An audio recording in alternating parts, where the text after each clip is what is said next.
Tonight's event is the third of our spring lecture series, although we had to postpone one of them because of a snowstorm.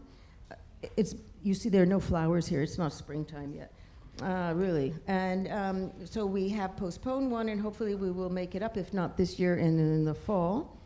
And our subsequent lectures, we have two more. Our next lecture is in Manhattan at Steelcase, which is by Odile Deck, who is on April 10th at Steelcase, and Frank Muck, my associate dean, made initial contact with her in Paris, and actually last week I had lunch with her in Paris.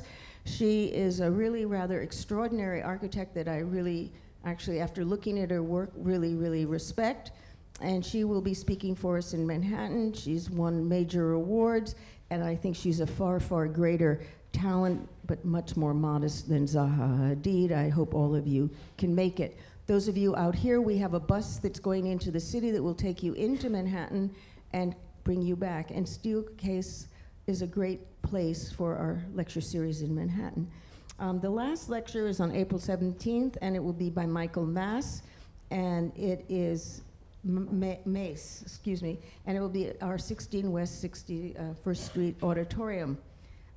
So there's a save the date card out there, which also acknowledges the Friends of the School of Architecture and Design, so you might want that for the following lecture series.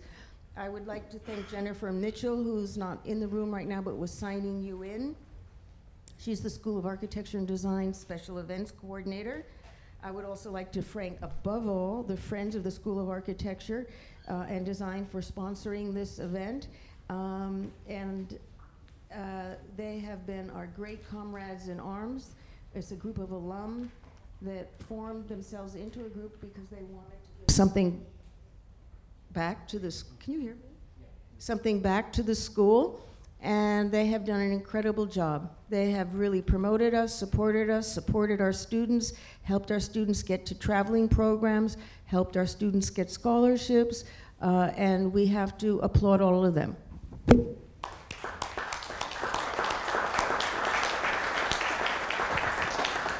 And just for the student body that's here tonight, how many of the Friends and our alum are here tonight? Could you raise your hands?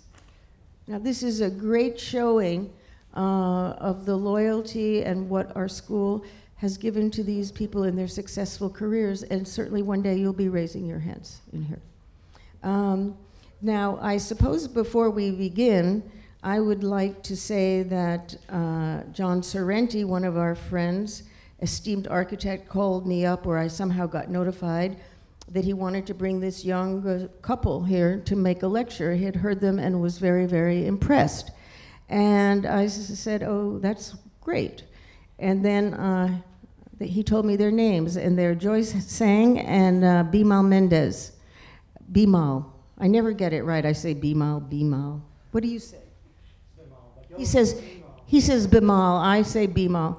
And in any event, it just delighted me beyond belief, because actually I met them both at Yale University when I was head of the undergraduate major, and they were my students. And little did they know what they were in for. And I was the director of the undergraduate major, and they were in my junior studio. I taught first their junior studio, and they subsequently both went on and got their master's degrees at Yale. After one, Joyce went off to work in a firm for a while because she wanted to really work. I said she should go to graduate school, but you went off and worked, and then she ultimately did. And Bimal went off to Princeton and decided his allegiance was really to the kind of education that Yale gave at that time. So I'm very pleased to introduce John Sorrenti, who will introduce them, but they're part of my family, Joyce and Bimal, and I've seen them grow, and they've done incredible things as a team, and they also produced incredibly beautiful portfolios for me that I still show to my NYIT students today as examples.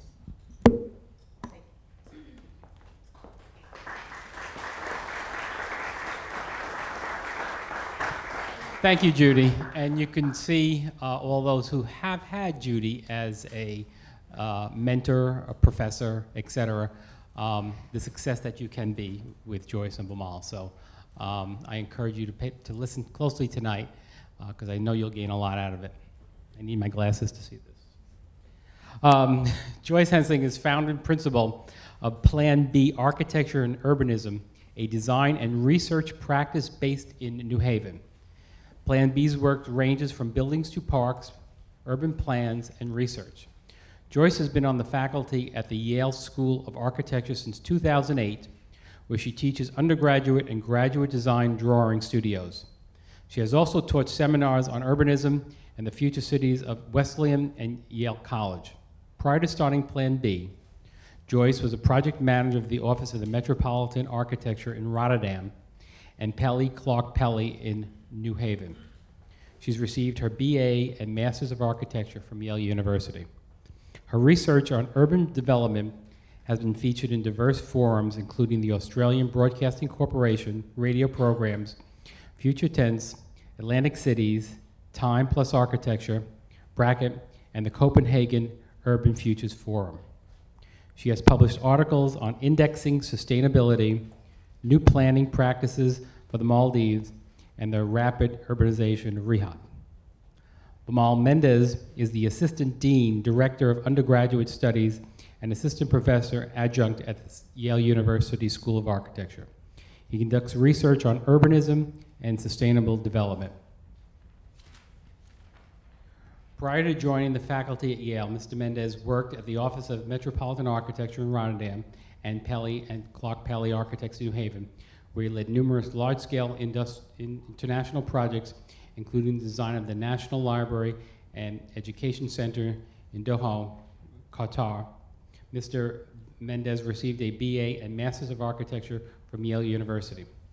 In addition, Bimal received the 2010 AIA Upjohn Research Grant and the 2009 Heinz Research Grant for Advanced Sustainability. His research includes the design of a sustainable index to measure and manage urban development, which was awarded the Heinz Research Grant for Advanced Sustainability in Architecture and the AIA Upjohn Research Grant.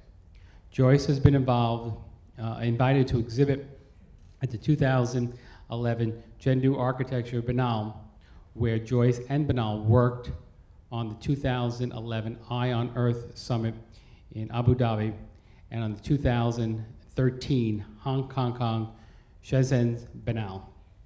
Their research projects have been widely exhibited.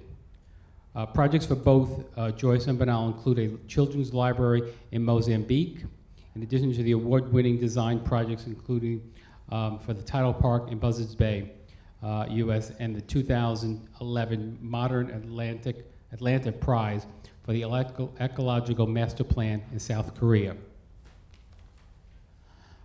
This evening, both Joyce and Bimal are here to present their latest project, the City of 7 Billion, a project model that impacts on urbanization, on the built environment, and the nature environment at the global scale.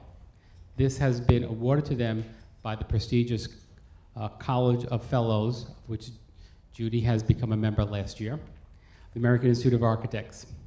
I have been fortunate to hear their presentation in this past December in Washington, and I felt that their impact is such that it would be a great presentation for NYIT tonight. So without further ado, I present Joyce and Bimal. Thank you.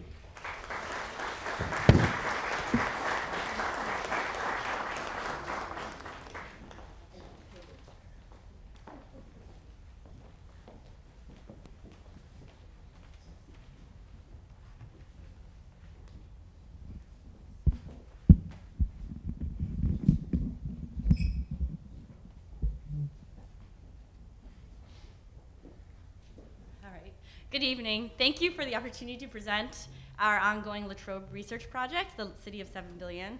We want to thank NYIT and the Friends of NYIT.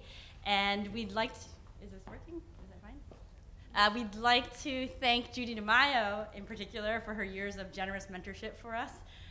Neither of us would be here today if it were not for the first studio we had, which was really whipped us into shape. 20 years ago, right?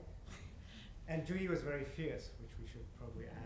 We were all terrified of her. She was very, she once called me into her office and schooled me. She said, Bimal, you're very stubborn. It's okay to be stubborn with principles, but you're just plain stubborn. And those words stuck with me for a while. And I tried to figure that out. But I think Judy is fierce and tough, but we certainly wouldn't be here if not for her very rigorous and disciplined approach. And that's something that we're, I think, eternally grateful for. So thank you, Judy, for being both a mentor and teacher. And of course, we're still always very nervous when presenting our work to her. It just brings us back to being 19-year-old kids again. Anyways, we also want to thank Laura Schranz and Jennifer Mitchell for organizing this event and getting us here today. As the recipient of the 2013 La Trobe Prize, the City of 7 Billion Research Project is funded by the AIA College of Fellows. We'd like to thank the AIA College of Fellows and its executive committee in particular for supporting our work. We'd specifically like to thank John Sorrenti for his support in bringing us here to NYIT. He invited here specifically, as he mentioned, to speak about this project, so we'll focus on that for today. And finally, we want to thank our advisors, which include Michelle Addington, Robert Stern, Phil Bernstein, and Tom Fisher, the Yale School of Architecture, and our research team. I'm Joyce Hsiang. I'm the principal of Plan B Architecture and Urbanism. And I'm Bimal Mendis. I'm the assistant dean and director of undergraduate studies at the Yale School of Architecture. So I'm the new Judy, but Judy without the spectacular shoes. So we approach research as an integral component of practice. Like many practitioners, we also teach. We are both in the faculty of the Yale School of Architecture, where we teach undergraduate and graduate studios. We intentionally cultivate a kind of reciprocal feedback between practice, applied research, and academia. Our approach is embedded within architecture and design. We collaborate on a diverse group of projects that range from buildings to master plans, competitions, parks, and planning studies. More distinctly, we explicitly pursue research as a means of applying architectural thinking, analysis, and design methods to define new territories of practice that go beyond building. One of our primary research interests has been in the examination of contemporary issues and patterns of global development. We think of ourselves and our experiences as products of these conditions of global exchange. I'm Chinese, was born in Taiwan as a Canadian citizen and raised in the US. And I'm Sri Lankan, but I grew up in Zambia and Zimbabwe. We were both educated in the US, but our professional education was at the hands of Cesar Pelli, an Argentinian in America, followed by Rem Koolhaas, a global Dutchman. These interests in global development are self-reflexive and self-critical as we consider our design footprint. This map shows recent collaborations, as well as projects we led while working at Cesar Pelli & Associates and OMA up top. If global geography provides one context for our experiences, the global market defines another. We began working together on design and research projects the same year we started teaching, in 2008, as the Great Recession hit. Many of the projects we started with soon died, and like many practices, we had to redefine and reevaluate our practice within this context of contingency. Crisis has become the new norm. Economic fluctuations, energy shocks, rising sea levels, political turmoil, and population explosion all contribute to the culture of urgency that defines our world today. In 2011, a global milestone was reached, the 7 billion problem or opportunity of human population. Population growth that surpasses expectations has prevailed as a constant force of global development throughout history. Global urbanization trends predict that by 2050, 70% of the world's 9 billion people, almost 7 billion people, or the equivalent of our population today, will live in urban areas. This crisis of growth will be concentrated in new and expanding megacities of the developing world. The built environment is the product of this unprecedented population growth. This global transformation has rendered the identification of urban boundaries and the cliched urban-rural dichotomy to be irrelevant. The scale and scope of post-industrial urbanization has tested, enlarged, transgressed, and ultimately dissolved traditional limits and boundaries of cities. In addition, the footprints of contemporary cities far exceed political and administrative limits when accounting for the extensive network of resources required to support urban development. Every corner of the earth is arguably urban, beholden to cultivation, industrialization, transportation, and pollution. The dissolution of the city by the term urban, articulated 4 decades ago by Henri Lefebvre, is accompanied by an ever-expanding series of inventive terms that reflect the increasing scale of urbanization, from Patrick Geddes' conurbation and John Gottman's megalopolis to Saskia Sassen's global city and Ricky Burdett's endless city. Historical precedents on global systems of urbanization have included canonical ideas by architects, engineers, and environmentalists, such as Ecumenopolis, Konstantin Doxiadis' theory for the inevitable city of the future, and Buckminster Fuller's global energy network. Contemporary examples of integrated and usable global data models exist in other disciplines. For example, the GCON project by William Nordhaus models the economic activity of the world. Urbanization and the impact of human activity on the world has culminated in a new epoch, the Anthropocene. Humanity is now undeniably a geological force.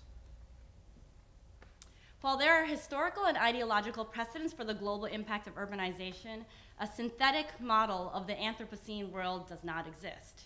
A comprehensive approach is needed to evaluate the relationships between resource consumption, population growth, and urban development, and understand humans as a geological force. Go ahead. Our project, the City of 7 Billion, models the world as one city. It conceptualizes the world as a single urban entity without boundaries, drawing upon and extending a lineage of thinking, drawing, and modeling at the global scale.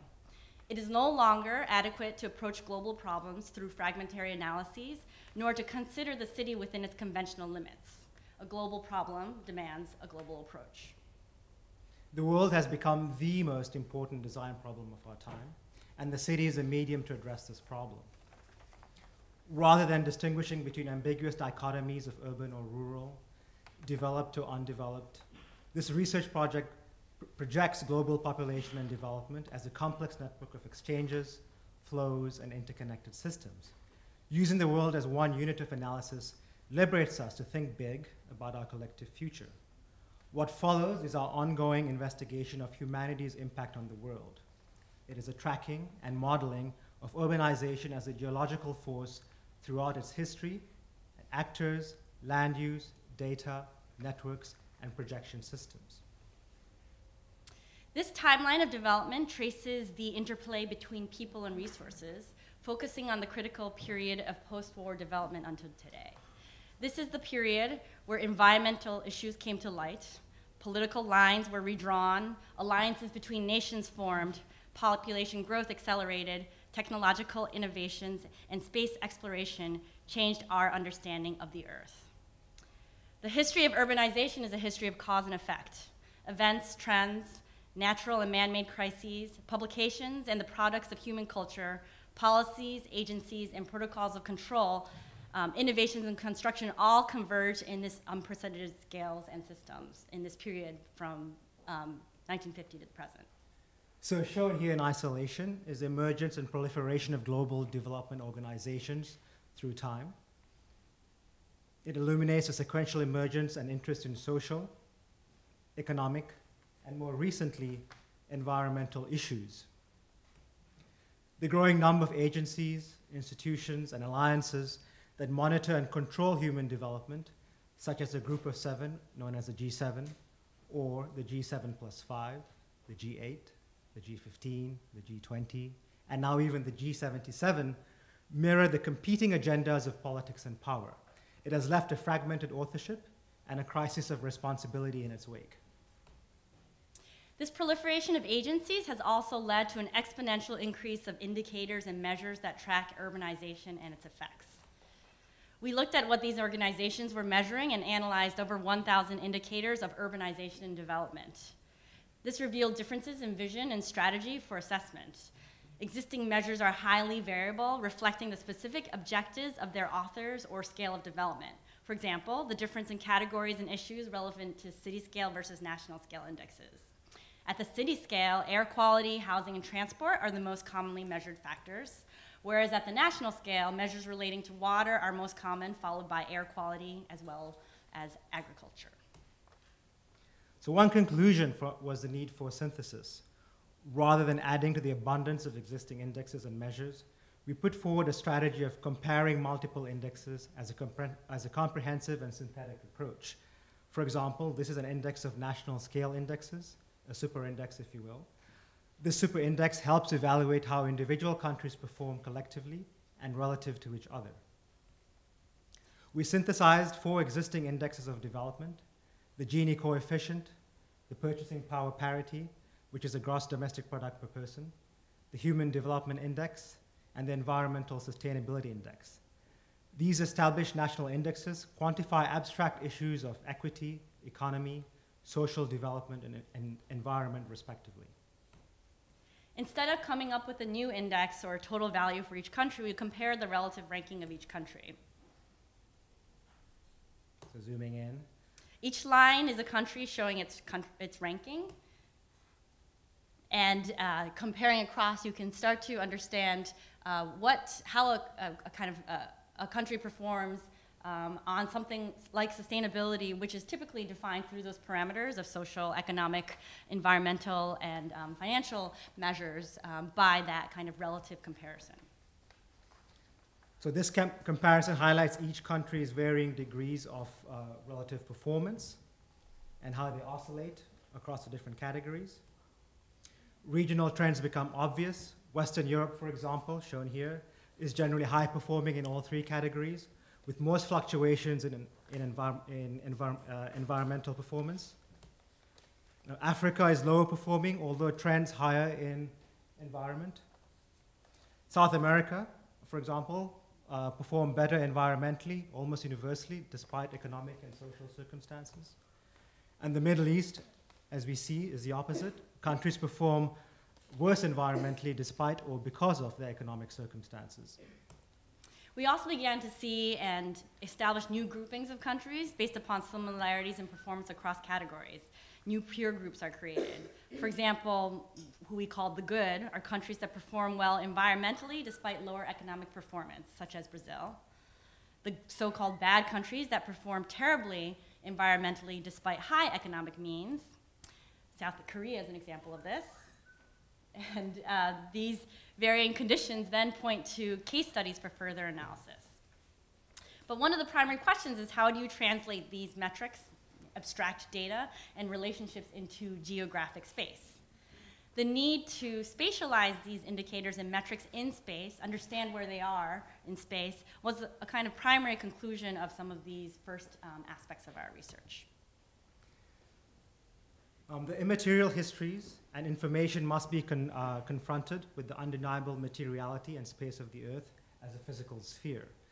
This is an image of the Earth's crust, one of the primary substances of the physical and natural world. We are all far more accustomed to ephemeral images of the world, like this one, depicting immaterial networks of globalization. In this image, we compiled multiple immaterial networks, including shipping routes, flight patterns, broadband connections, and social networks, to present a spatial understanding of development. While most continental borders register in the immaterial world, areas of Asia and Canada barely register. The virtual network is certainly dependent and inseparable from the physical and material networks. Even more fascinating for us are the material networks that literally and physically connect the world. We have begun mapping global infrastructural systems, such as a network of roads, which are indelibly printed onto the physical material world and topography. These material networks form a continuity of infrastructure across land and water, unifying roads and undersea cables. With the proliferation of road, here we have both the material and immaterial networks, proliferation of road, rail, pipeline, and data networks, both immaterial and material above and below. The world is hardwired as a technological and infrastructural totality. We've also begun examining crises against population epicenters, including flood zones, earthquakes, and cyclones. This map shows all natural crises, the physical dynamics of the material world against the distribution of population. So this idea of a global model is certainly not new. Our project builds on a long lineage of thinking, mapping, and modeling at the global scale. Our research traces historic attempts from antiquity to the present to understand the world not only as a physical sphere, but also as a sphere of knowledge and power. This is a visual timeline of important worldviews that we compiled. These canonical projections address the physicality of the world. For example, Ptolemy's invention of longitudes and latitudes established the true geographic position of every known place and laid out the foundation for mathematical cartography. You could say that Ptolemy invented the global positioning system, or GPS. Another example, Walsinger's Gore's map from 1509 is the first known example of a mechanically mass-produced map.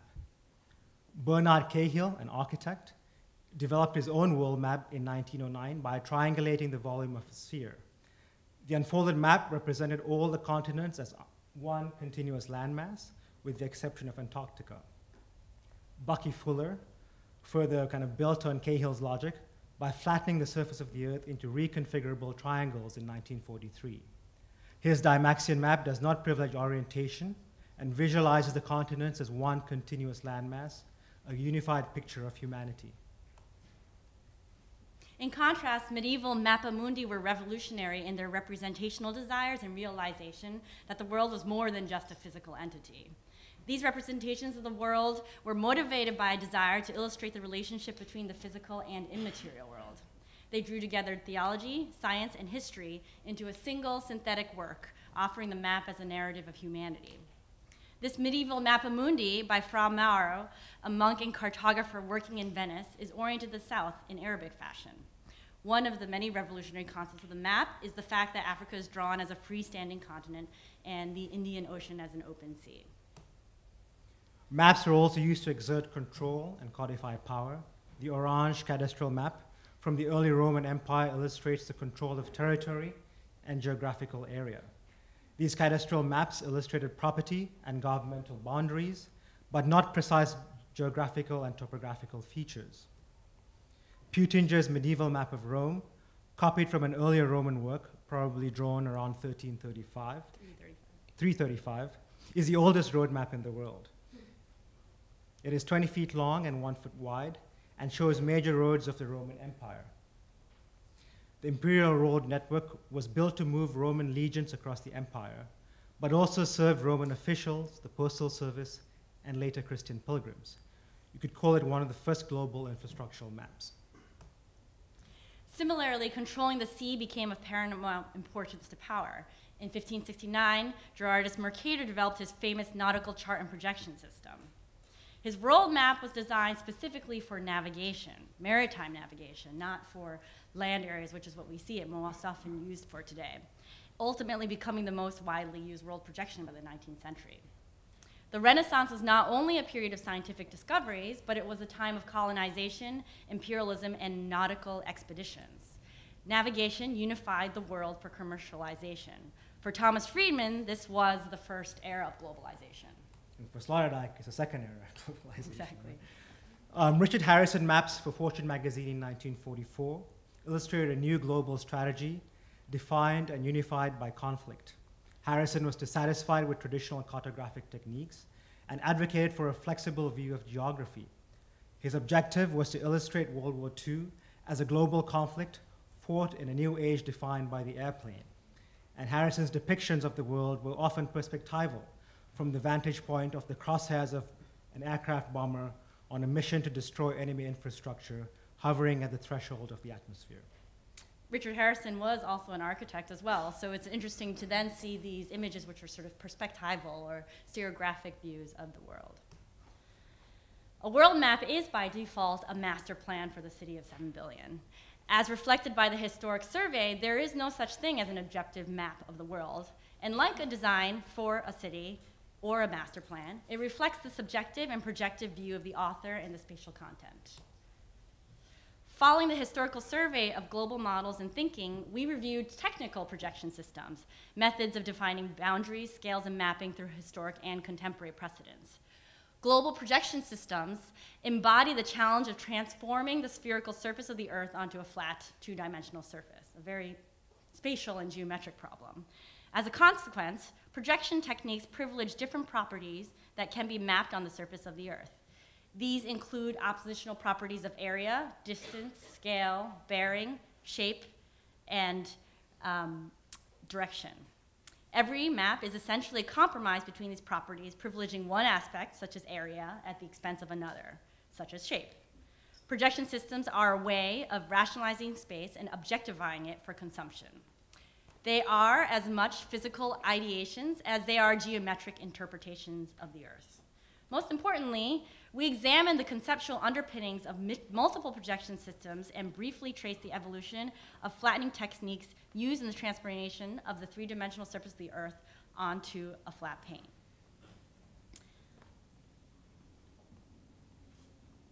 One primary conclusion of this is the mutability of flattened representations of the Earth's surface.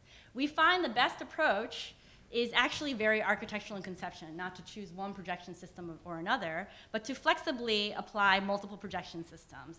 This is not unlike the way an architect cannot communicate in plan, section, perspective, or model alone, but relies upon a multivalent suite of representations. Pictured here is one hybrid projection system we developed, which privileges land area and the continuity of land masses, but that which becomes cubic or gridded, which is always the kind of quintessential desire of an architect. This is another example of a projection system we created based upon a modified Dymaxion map. The red gradients relative to proximity to the equator. Projection systems provide a platform to integrate data and confront the material with the immaterial. To that end, the primary element of urbanization is knowing where people live and showing the densest to the less dense in varying degrees of increments. You can begin to see how human habitation proliferates across the entire surface of the planet. The physical Earth, material and immaterial, networks and population form the backdrop against which issues of resource consumption and the effects of urbanization can be understood. Here is another map of similar content with different projection systems to focus on the interconnection of networks. While the maps graphically show density and distribution of human habitation, it does not really take advantage of modeling three-dimensionality. We've sought to materialize the immaterial and make the invisible visible. We've been developing techniques to digitally locate, model, and project data using geographic information systems, parametrics, and scripting. As the important first step, we modeled two population timescales, the present and the future, i.e. 2010, which is the sort of considered the present data, and 2050. This was modeled through several integrated steps. The first step was our data sourcing. The primary data sources were the gridded population density map for the present, maintained by Columbia University Center for International Earth Sciences Information Network, and population projection data for 2050 by the United Nations Department of Economic and Social Affairs. Step 2 was to map geospatially, and we use ArcGIS for this. So the present or 2010 population of the world was imported into ArcGIS to generate population density data as geospatial shapefiles that could then be reprojected using a variety of different projection systems. We then retrieved this data and established a projection system and outputted that through an Excel spreadsheet and gridded the population of the entire world, which established a kind of pixel or a cell from which we could then dictate various ideas of density and inhabitation. So this is a screen capture of the Excel population spreadsheet. So this is literally what Excel looks like on the computer. We created of the entire world. The more people, the darker the cell. Here the spreadsheet is zoomed out to show all of Asia. The value of each cell is the population for a specific 25 kilometer by 25 kilometer plot of land. The Excel sheets indicating the population in each cell are directly fed into a grasshopper, a parametric definition for spatial visualizing. And this grasshopper definition then is used to kind of visualize the present population in a 3D modeling software, which is Rhino. So we use this, and shown on the left are the different kind of continents. So each band represents a continent, and the different kind of, this kind of screen capture shows the different processes that went into, or different inputs that went into defining the various parameters that we were interested in. So this is having sort of linked, using Grasshopper, linking the data that you get from these various sources that is now geographically located. It becomes the way that you can then change the parameters and model population as a kind of three-dimensional thing. This is what you see, again, a screen capture of that. You get, again, seeing the same sense where the height is representing at a scale that you set the terms for the population of the world, building it as a three-dimensional model. So zooming in to those actual numbers, then to how you can see that at the kind of larger scale of the world. And it's worth mentioning that population is just one parameter, and we plan to integrate many more parameters into this. So this is just a short video using our hybrid version of the cubic projection system that privileges land area, modeling present population at a 25 kilometer by 25 kilometer pixel resolution. Once again, the heights indicate the number of people at a certain scale that are living in any given 25 kilometer by 25 kilometer pixel. So you can see the kind of unfolded projection. In this case, we did it as an inverted cubic projection, just the idea that this was used for a specific installation that we had done, but where it gave you the opportunity of standing at the center of the world, you know, very kind of Anthropocene view, which was a kind of analytical tool, which meant that as you stand at the center, you get to see all the population distribution around you, because it is, let's say, intentionally inverting the impossibility that happens when you are thinking of a sphere where you only see one part of the world in focus. And this is a view of the simplest spatial translation of the population data from Excel. It is a line model at 50 kilometers by 50 kilometer pixel. At the bottom is an elevational view, essentially a bar graph or data section of the world. This shows the future in white, and as the future population data does not exist in geospatial format, the process for modeling the future population distribution of the world is far more complex and speculative. So for the process that we've been undergoing is we've been using the United Nations median future population projections given per country up to the year 2050. In addition to the total population growth per country, the UN differentiates between urban and rural growth for each country and region. The following slides illustrate a modeling approach which assumes that all future population growth will occur in urban areas. So the distinction, there's different scenarios. It could be that existing urban areas get denser, or it could be that areas that were currently considered rural become urban. This scenario that we're looking at, which takes on the numbers and the projections that the UN has provided, speculates on how they might be distributed based upon the assumption that urban areas get urban, more and more dense. In our earlier modeling test, we explored a growth scenario where every area with a population density greater than 400 people per square kilometer would experience future growth, indicated in orange in this view. However, it became clear when you test this, this is something that we've always said, but the kind of questioning what is an urban-rural divide, there is no such thing as an urban-rural divide. Every country evaluates this differently. What's considered urban in China, rural in China would be considered urban in Australia. So since the UN there's not specific information on that threshold, a finer grain of analysis was necessary to establish what those differentiations might be. So this is a kind of test for the US, which just takes the kind of basic numbers that exist and says, what does it mean? What is the growth projected for 2050 and what that division would be? So what 400 people per square kilometer is and what those differences would be. The kind of numbers are on the lower left. And where we realize that at 100 people per square kilometer is where that kind of balance was matching the target numbers that are set in the projections. And this is an adjusted UN Excel spreadsheet that shows the calculations for either country or a region, which we then use or translated into a grasshopper script for modeling the future growth. And maybe we can just kind of quickly go through this. So this is a similar kind of process. We won't get into that, but it's using the same process that we did before. That just gets more complex for how you determine what those distributions and scenarios and relationships and ratios of growth are, which are specific by country. So the kind of output of this, the red areas indicates the kind of urban areas, the blue and teal color indicates the rural areas where those divisions are by country, and urban areas with future population growth, and what that future population growth is, the expansion from 7 billion to 9 billion in 2050, and a 3D model speculating the world's population of 9 billion people. This method of geospatial modeling yields several observations of the potential global developments in the future and provides a three-dimensional model of the world's population for comparison and further study. So here are some views specifically zooming in. This is looking at the United States, or North America specifically, with the future population distribution. and isolating just the future, or looking here at Asia, the Asian continent, and what that growth is in up to 2050, and isolating just what that difference is of increase in population and industrialization. Europe and Africa, the growth, and showing this kind of rapid projected growth in stark contrast to areas of stagnancy. And this points to more kind of focused regional case studies that transcend ideas of, say, cities, but looks at even regions and continents, in this case comparing Africa and Europe, The darker, North America and Asia.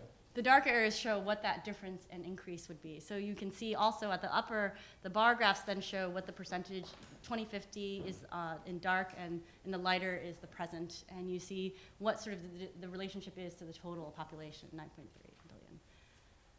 billion. But the kind of the major growing kind of continent in this is Africa, where certain countries are growing by 450% between now and 2050.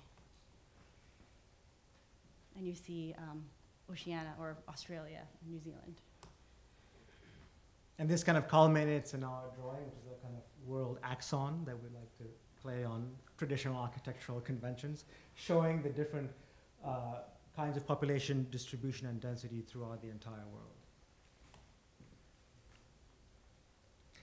So rather than a simplistic focus on total populations of cities, the analysis of densification emerges as a meaningful model for examining patterns of urbanization and land use. This set, showing the axon, plan, and elevation, almost Beaux-Arts in its convention, shows a view of our model and the kind of population epicenters with spikes of density. This indexing of urban epicenters reveals the relative densities of a broad constellation of cities and their larger metropolitan regions across the world, providing a basis for comparison, analysis, and speculation. Disassociating these urban epicenters from their administrative boundaries and comparing them by an equal and much larger catchment area offers an alternative means of understanding urban type. This is sort of an alternative catalog of urbanization, where you can see significant difference in the scale and distribution of population in cities of the developing world. So you can see how the extended metropolitan regions of places like Dhaka, Manila, Bangkok, Beijing, Delhi, and Shanghai dwarf their Western counterparts. And scale is further compounded by speed. The birth, growth, and collapse of an entire city in half a lifespan has become a common occurrence, fueled by global markets and post-war development. So current trends range from stagnant, dynamic, growing, or shrinking conditions. For example, urban centers in the developing world, such as Dhaka, Lagos, or Karachi, test new thresholds for density as their populations double and quadruple in the span of a few years. While cities like Berlin, Osaka, or New York are relatively steady or even shrinking, these trends provide a basis to evaluate, analyze, and test future scenarios of development. By projecting alternative scenarios and their possible impact, urbanization can be understood through time as a static or active condition of growth or decline. This becomes the framework for developing more predictive models for urbanization. So here, what we're showing, again, this is the population, which is from 1990 to 2015. And that is information that does exist, and you can see, by actually animating it and showing it as a video or an animation, you can really understand what that growth means, not just as absolute numbers, but by actually seeing that rate of change. You'll see Rome, the eternal city, being eternally as it is, and then Sao Paulo, the kind of changes in growth of their populations through the past 25 years.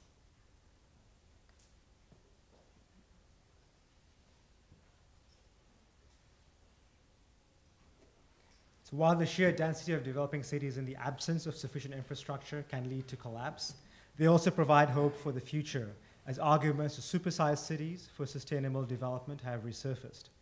Calculations that larger, denser urban centers consume less per capita than smaller suburban ones have led to conclusions that a sustainable society will require a big and dense cities to get even bigger and denser, as they benefit from increasing economies of scale.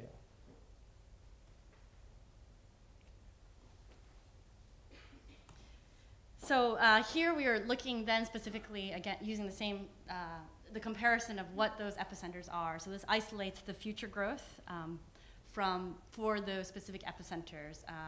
So this pulls out, using again this kind of sort of data section of the world, essentially kind of bar chart, but showing in the lighter parts is the present day epicenters, the top 20 cities in 2010, top 20 epicenters, densest areas, and then the taller ones are what's based upon the growth, projections, what are the densest places in 2050. So on the left, actually, rather than just saying what is the kind of, it's isolating all these epicenters, but then ordering them by their percentage growth. For example, you'll see over here, Dar es Salaam, for example, is its growth for between 2010 and 2050 is 867%, is what's expected. So you see what those kinds of epicenters are, where Dar es Salaam today is nothing, let's say, is not a significant metropolitan region compared to another city in 2050 that will become something, a very different kind of a city. So this short video kind of animates or synthesizes some of what we've shown you, and hopefully it'll help consolidate or congeal some of the images into a more coherent narrative.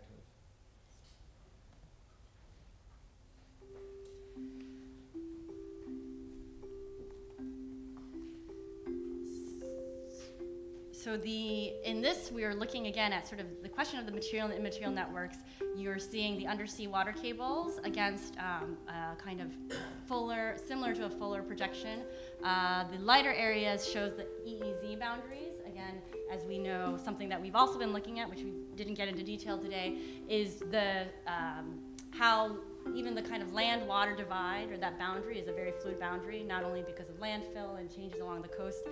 So those are the kinds of areas or territories of control. These specifically isolate the inhabited areas. The way we establish that, we use the kind of measure of 2 people per square kilometer. The kind of motto we had in the office is it takes 2 people to make a city.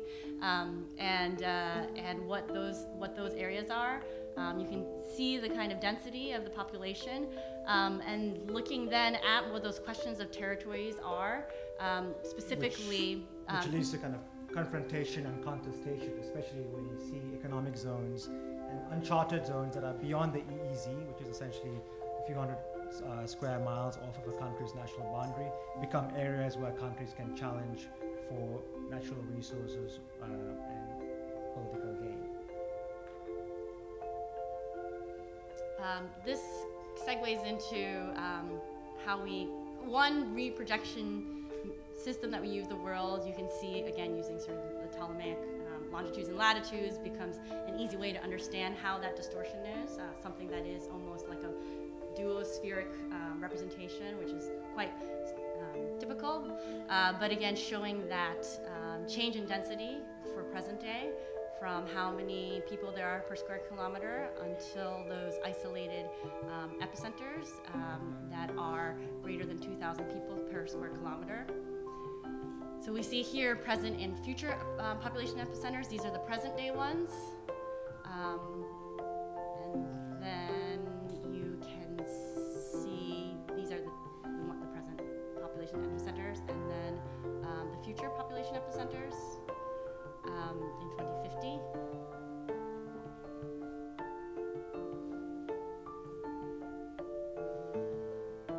Again, the same view of this sort of new way of looking at how you might think of the world as a city, starting with the backdrop of where people are, which would inevitably the kind of ramifications of density. That comparison of present and future isolated by continent. Again, 542 to 710 for North America. In Europe, 738 to the shrinking continent to 719 million people. Asia from 4.16 billion people to 5.14 billion people. And Oceania, 37 million people to 55 million people. Africa and Asia are quite extreme in terms of their development, as you can see. And Africa in particular shows the largest or fastest rates of growth more than any other continent. This is just some images. We recently had an exhibition in Hong Kong at the Hong Kong Shenzhen Biennale, which is a kind of physical model of just the present and the future, showing that growth as a kind of an actual physical installation that people can move through.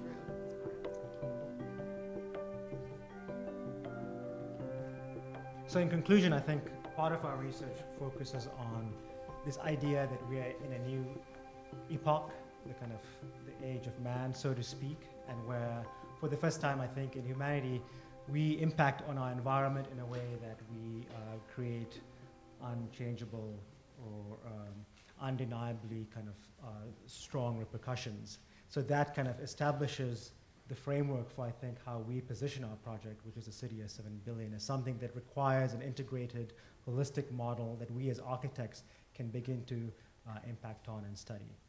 And as you can see, very much, even though this might be sort of beyond the conventions that one thinks is what an architect engages in, but it's very much the kind of architectural approach is embedded in everything that we're doing, in the way we're looking at these things, the way we're analyzing, the way you use representational techniques, drawing, mapping, and model, certainly influences what in many ways is something that usually presents itself to the public and to the scientific and engineering and policy communities as very abstract data, very abstract information, things that present themselves in papers, in numbers that often are inaccessible.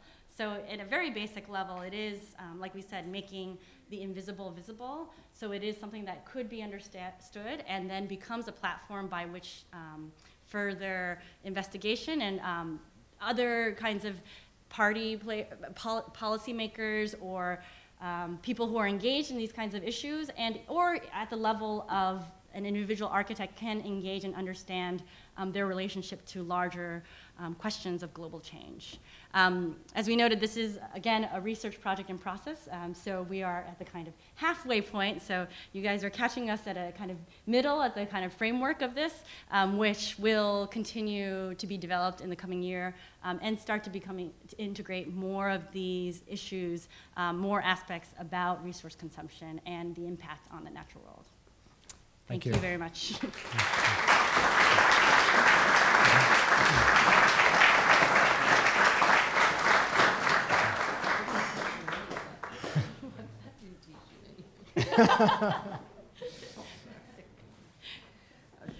I just have to qualify all of this by a comment before we open this to questions. I didn't teach Bimal and Joyce any of this. Trust me. What I, looking at this talk, realized both of them can produce beautiful buildings, understanding plan, elevation, and section, and transforming ideas. But what I think, sitting there thinking, well, I know nothing about Revit and Grasshopper and Rhino and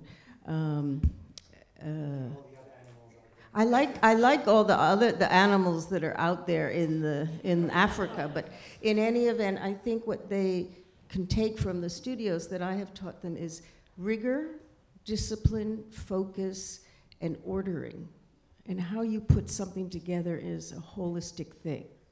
And I think you can compound that by learning how to be excessively visual and then taking something visual and transforming it into information like this. For me, I have to say, it's a bit scary when you see those plans of the growing of certain parts of the world and the diminution of cities like Rome and Paris. It's really scary for me because of the great culture that's embedded in those places. So that representation of making visual is unbelievably critical. But I do need to qualify this to my thesis students in here. Please, don't go off on a tangent right now. Finish your projects. But in any event, I want to thank Bimal and Joyce, because I think you've done amazing things, and winning the La Trobe Prize is a real honor, and I salute you for taking over the position of director, and Joyce, I salute you for your contributions to Yale as well. But in any event, I'm going to open this to questions, and I'm going to have to go away and think about this Grasshopper and Revit business. Oh, well, presidents, I've taught them. That I did teach. All right, so on that note, let me ask for questions. Yes, sir. Does your study plan to map or quantify constraints of this population growth, such as arable land for food and potable water sources, to match this growth that you see happening, or some instances happening? Certainly, I think that's part of the larger goal, which is how you integrate one kind of, we just showed you one parameter, a very important one, albeit, but how you integrate that with all the other networks that we kind of want to go into, which includes, transportation, water, the environment, and so on. So Yeah. it's how you kind of synthesize that and then begin to draw case studies or conclusions. I think that's going to be the next step. Something we didn't show is that something we had started doing was even showing this against land use, where you start to see the kind of change, because even when you think about something like agricultural land use or farmland or forest, they also have their ranges of urbanization, right? So there are such things as sort of, cultivated forest versus what is less urbanized version of a forest. So it's also interesting then to understand those natural systems through those degrees of urbanization and those degrees of human impact. So that's certainly an important aspect that we're looking at this against. And we do anticipate also looking at it relative to resource consumption, whether it is relative to water use and water supplies as well as energy networks, they're all in the process. And issues like flooding and sea level rise, certainly. If you look at Bangladesh, for example, the entire country is essentially in a river delta. So you're talking about hundreds of millions of people who are prone to or susceptible to kind of flooding. So I think those kind of issues are going to find, greater convergence in the next phase of our research. Other question? Yes, sir. I was wondering. Wait, let me pass the mic so you can hear you.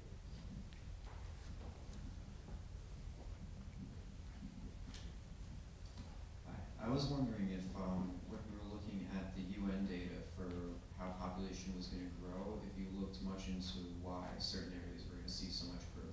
So I'm really curious about how Africa became the continent that gets the most growth on the planet. Well, it's actually also, we're kind of simplifying because it is also the information that exists is by country, and they do this based upon their rates of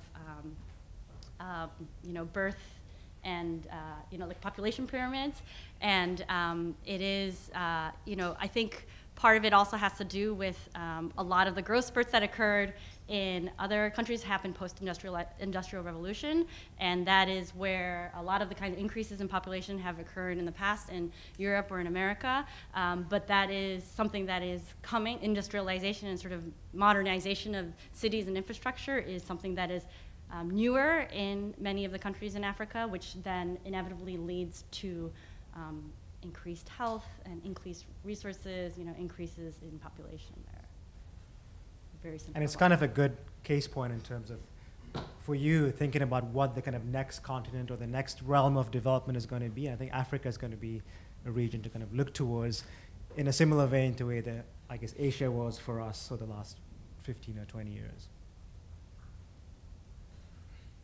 So from your presentation, it seems that this growth happens to the poorer countries, the more undeveloped countries. Am I right? Yes? Okay. Well, it depends on how you position China, for example. They may be rich in resources, but they're still undeveloped urban, in an urban aspect. So if they develop so radically in 50 years, how the architecture is going to be like before? It seems in a poor country, if you have such a great population development, you're going to have some great poverty issues. So it's a big problem for humanity, don't you agree? Absolutely. That's kind of the impetus behind this, which is to illuminate some of those questions and to recognize where there are certain insufficiencies on how certain things operate. So we can look backwards and see what has happened, and there were certainly rapid accelerations of population that occurred in the last 50, 60 years, and it had a lot to do with post-war movement, and it had a lot to do with a lot of different kinds of questions about how the globalization has emerged, and and it's something that would become even more dramatic in the coming years. It does question how you practice in a place like that. A kind of, just as an example, the kinds of things that were difficult in previous eras had a lot to do with the fact that policy or governance or municipal agencies can't keep up with that level of growth. It's the fact, you see that a lot in certain cities. There's no accurate map of Beijing, right? There's no accurate map of Dubai because things grow faster than those who are in control can set those standards for. It happens spontaneously or it happens on an individual level. So you start to wonder, what does that start to mean for a place which has a very different kind of infrastructure? You're not going to have a big government. You're not going to have a big city planning agency that can govern development, and it forces us to question how we engage with building. Part of our research, or part of looking at this, is to at least empower certain people who are working to have enough information such that even you don't have to necessarily rely upon external checks or codes. You don't have to rely upon external agencies to dictate good practices, so that the more we know, the more we can also be critical of what we're doing. Especially, certainly in our experiences, and I think with a lot of people, a lot of practices, you're not just working in areas that you're frequently designing things that are international. They're places you may have visited once or you may have never visited. So it gives you a way to understand better what the impacts may be. And redefine the scope of practice, especially for those of you, or all of you who are in school. I think you should begin to think maybe perhaps more proactively about what the kind of dominant issues and questions are that are going to define your generation, and kind of take ownership or perhaps even authorship of those issues. It's also funny, it is interesting too, because we've always had, housing is a standard staple of any pedagogical thing, because there was always this kind of housing crisis that existed, and basically what this illuminates is another kind of forthcoming housing crisis in a certain way, and in very different regions, right? So if there were housing crises in certain parts of the world, they will present themselves in other places in a much more extreme way. And this wasn't your question, but you kind of mentioned developing countries. And we kind of rely increasingly on informal systems to kind of fill the gap. And they're incredibly resilient, and they can actually provide a kind of useful buffer, a buffer that we can learn from. But at the same time, there's, I think, also a lot of basic services that go unrealized or unfulfilled. And that's something that I think we want to see addressed through a greater degree of engagement. Take a few more questions.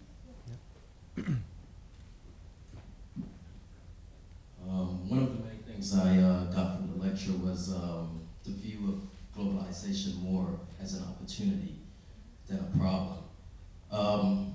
But we all know that globalization causes problems. And I guess my question is, and Dean DeMaio sort of mentioned earlier about the shrinking city. And I guess my question is also your view on the shrinking city. Is globalization an answer for the shrinking city, or did globalization cause the shrinking city? And also, I guess your just the view of globalization as an opportunity. Do you see opportunities in the shrinking city?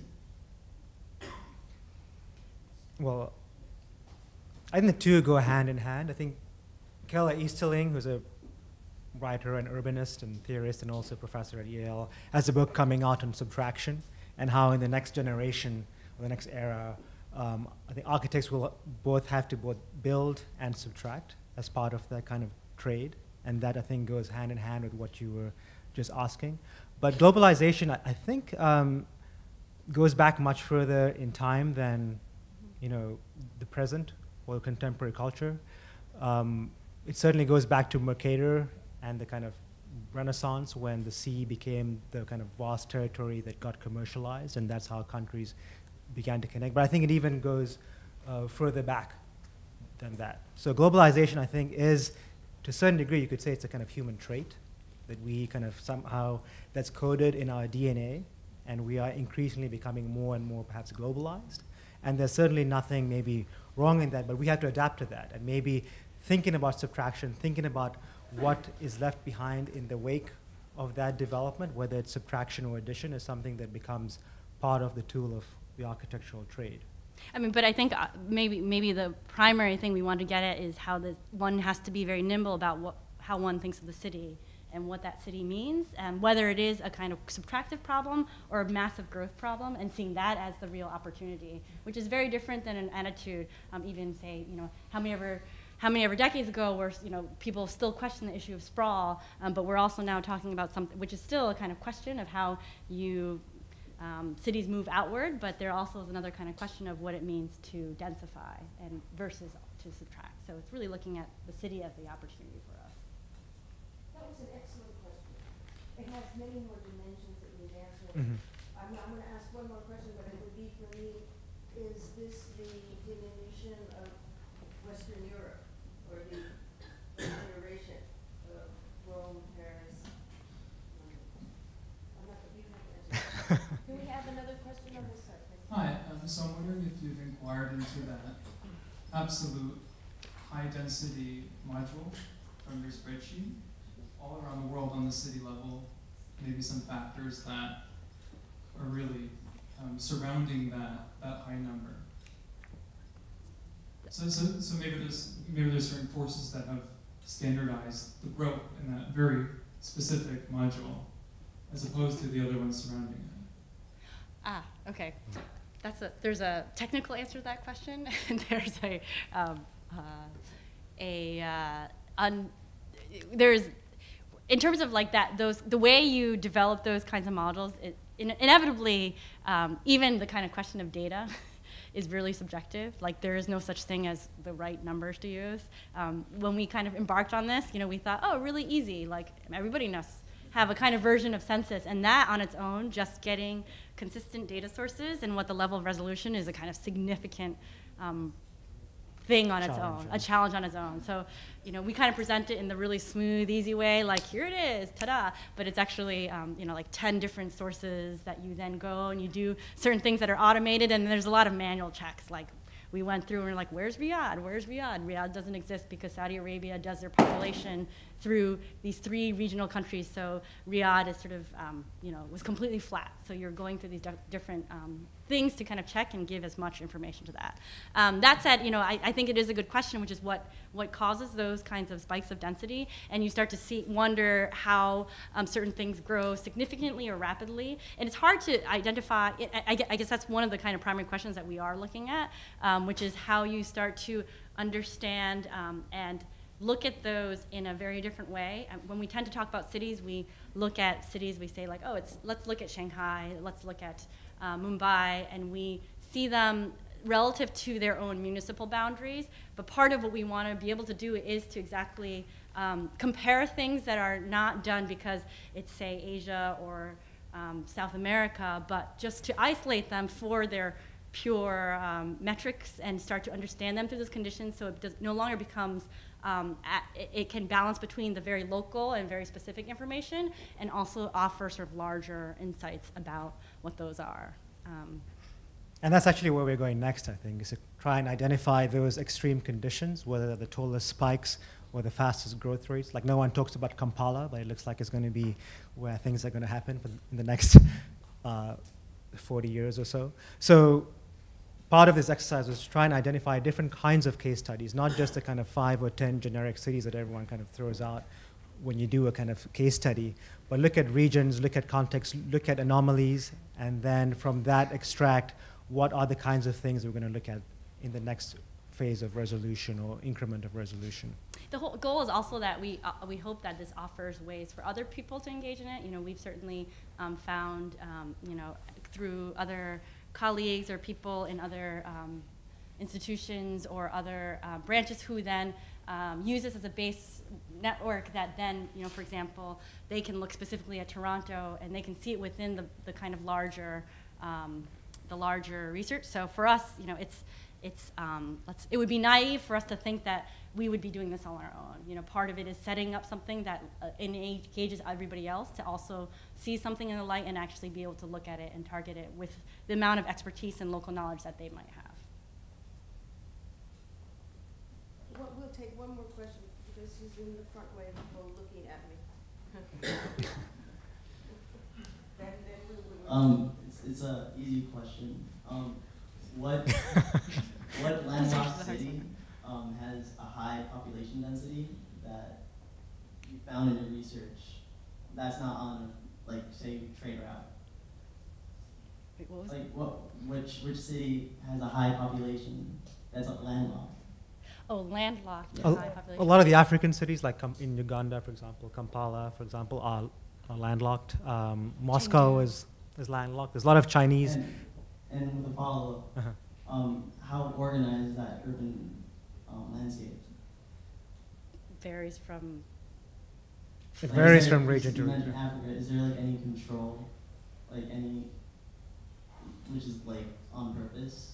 Oh, so I think these cities are all planned and they're quite sophisticated. It's just a matter of the fact that they are growing and growing quite rapidly, that they may not be able to kind of sustain that growth given the time period. So it's not like there's nothing there and things like, and that's certainly the case in some parts of, say, the Middle East or the Gulf, where you kind of invent cities from scratch, or even in China. But in a lot of cities in Africa, I think occur in pre-existing, in some cases, colonial planned cities that are just booming. So it's not like there aren't any checks and balances. Those checks and balances were there for a much smaller population, a smaller demographic, and a different set of constraints. So how do you define to the kind of city of 2050 is a completely different question. Thank you. Right. I think we should, I have one question. These blue lines are all underwater? Underwater sea cables, yes. Yeah. Okay, so before we close and go to the dessert reception, which has great dessert here, I have to say, in all seriousness, having just gotten off an airplane, crossing the Atlantic, praying that I would not vanish, I must say that I'm dead serious that those people looking for that airplane should contact you. Because I gotta tell you, you may have much more information than they have. If there are that many lines underwater, you do wonder what is on Earth the problem. But in any event, with that said, because that was crossing my mind, I have to thank you very much, and I think you're great. Thank you.